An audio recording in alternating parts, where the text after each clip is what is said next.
पौड़ी 36वीं। ज्ञान खंड में ज्ञान प्रचंड, तिथ है नाद विनोद कोड आनंद। सरम खंड की बाणी रूप, तिथ है काड़त कड़िए बहुत अनूप। तांकियां गल्लां कथियां ना जाहै, जे को कहे पिछे पछताए। तिथ है कड़िए सुरत मत मन बुद्ध, तिथ है कड़िए सुरा सिद्धां की सुध। सरलार्थ। गुरु साहब आगे कहते हैं, ज्ञान खंड में ज्ञान प्रबल है। वहां ज्ञान बहुत प्रचंड और तेजपूर्ण है। वहां नाद यानी शब्द का विलास है और अनंत प्रकार का आनंद है। सरम खंड की वाणी यानी शब्द अथवा नाम बहुत सुंदर है। वहां अति सुंदर रचना की जाती है। उस मंडल का हाल वर्णन से परे है। यदि कोई उसका वर्णन करने का यत्न करेगा तो उसको लज्जित होना पड़ेगा।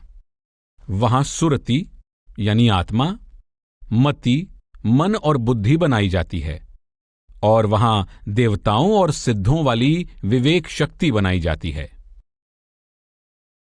व्याख्या। ज्ञान खंड में ज्ञान प्रचंड, तिथ है नाद विनोद कोड आनंद।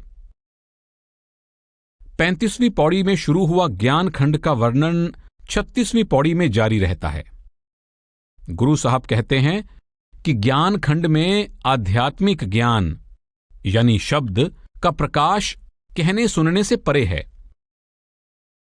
गुरु अमरदास जी की वाणी है, गुरमुख शब्द पछाणिए हर अमृत नाम समाये। गुर ज्ञान प्रचंड बलाया अज्ञान अंधेरा जाए। ज्ञान प्रचंड बलाया और ज्ञान खंड में ज्ञान प्रचंड शब्द के अलौकिक प्रकाश की तरफ संकेत करते हैं। कबीर साहब की वाणी है, बारस बारह उगवै सूर, अहनिस बाजे अनहद तूर। देखया तिहों लोक का पियो, अचरज पया जीवते सियो। आप कहते हैं कि जब रूहानी अभ्यास द्वारा अंदर जाते हैं तो आत्मा का प्रकाश 12 सूर्यों के बराबर हो जाता है और त्रिलोकीनाथ के दर्शन हो जाते हैं। गुरु अर्जुन देव जी कहते हैं, नाम जपत कोट सूर उजारा, बिन सै परम अंधेरा। यह वर्णन काव्यिक या अलंकारिक अतिशयोक्ति वाला नहीं, यह एक शुद्ध रूहानी तथ्य है कि आंतरिक मंडलों में लाखों करोड़ों सूर्य का प्रकाश है। जैसे जैसे आत्मा ऊपर जाती है, प्रकाश में वृद्धि होती जाती है। यह सूक्ष्म आध्यात्मिक प्रकाश बाहरी भौतिक प्रकाश से बिल्कुल भिन्न है। गुरु साहब मन बुद्धि, दलील, फलसफे या ग्रंथों शास्त्रों के पाठ विचार से प्राप्त होने वाले ज्ञान का नहीं, रूहानी अभ्यास द्वारा आत्मा को आंतरिक मंडलों में प्राप्त होने वाले सूक्ष्म आध्यात्मिक ज्ञान का उल्लेख कर रहे हैं। कबीर साहब की वाणी है, एहो मन सकती एहो मन सियो, एहो मन पंच तत्व को जियो। एहो मन ले जो उन मन रहे, तऊ 3 लोक की बातें कहे। जब मन अंदर की तरफ मुड़कर उन्मनी अवस्था में पहुंच जाता है तो इसको तीनों लोकों और तीनों कालों की समझ आ जाती है। मौलाना रूम फरमाते हैं, यक नजर 2 गज हमी बीनद जराह, यक नजर 2 कौन दीदा रूए शाह। आप कहते हैं कि पहले मेरी नजर केवल 2 गज तक देख सकती थी, अब ये हालत हो गई है कि ये दोनों जहानों को पार करके उस शहंशाह के मुख तक पहुंच रही है। तिथ है नाद विनोद कोड आनंद।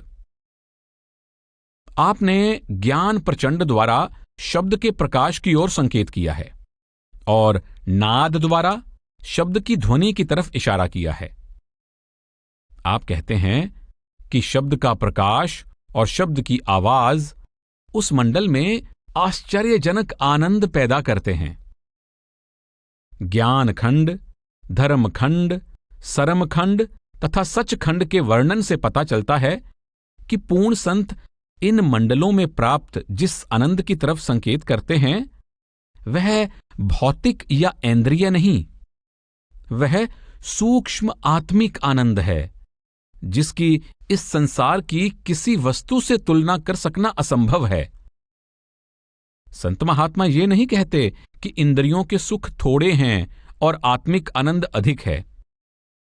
वे दोनों तरह के सुखों का मात्रा के आधार पर यानी क्वांटिटेटिव नहीं, गुण के यानी क्वालिटेटिव आधार पर अंतर समझाते हैं। वे कहते हैं कि इंद्रियों के सुख आत्मिक आनंद से भिन्न हैं। इंद्रिय सुख न केवल क्षणभंगुर और नाशवान हैं, बल्कि इनका प्रभाव और अंत भी अच्छा और कल्याणकारी नहीं होता। गुरु साहब की वाणी है, बहु साधो दुख परापत होवै, पोगो रोग सो अंत विगोवै, हर खो सोग न मिटई कबहू, विण पाणे परमाएदा। भौतिक या इंद्रिय सुख को दुख की जामन लगी होती है, इसकी जड़ में दुख समाया होता है। इंद्रियों के भोग और विषय विकार न केवल कह शारीरिक और मानसिक दुखों का कारण बनते हैं, बल्कि जीवात्मा को अनंत काल के लिए आवागमन के चक्कर से भी बांध देते हैं। इसके विपरीत नाम से प्राप्त होने वाला सूक्ष्म सुख आत्मा को सच्चा आनंद प्रदान करता है और मन को इंद्रियों के भोगों की तरफ से उपराम करता है। यह जीव को शारीरिक, मानसिक और आत्मिक तीनों तरह के संतापों से मुक्त करके सदा के लिए आनंद रूप प्रभु में अभेद कर देता है। सरमखंड की बाणी रूप। इस पंक्ति का एक अर्थ यह किया जाता है कि सरमखंड की बनावट बहुत सुंदर है या सरमखंड अलौकिक सुंदरता का देश है। इसका अर्थ यह भी किया जाता है कि सरमखंड में शब्द का प्रकाश अलौकिक सुंदरता से भरपूर है। गुरु साहब ज्ञानखंड का वर्णन करते हुए कह आए हैं कि ज्ञानखंड में शब्द का प्रबल प्रकाश है और शब्द की आनंददायक ध्वनि है। इसलिए यह अर्थ स्वाभाविक लगता है कि सरमखंड में शब्द सुंदरता का रूप है। यह प्रकाश अत्यंत आकर्षक है। तिथ्य काड़त कड़िय बहुत अनूप।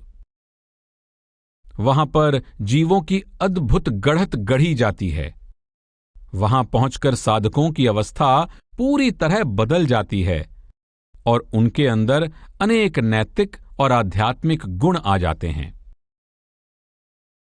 ताकियां गल्लां कथियां ना जाहे, जे को कहे पिछे पछताए।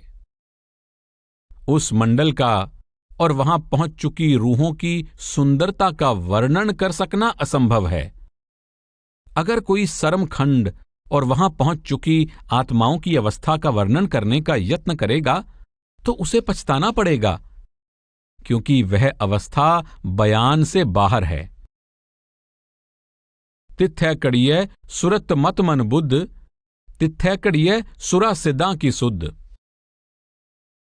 वहां मन, बुद्धि और आत्मा तीनों परम सूक्ष्म और परम चेतन हो जाते हैं।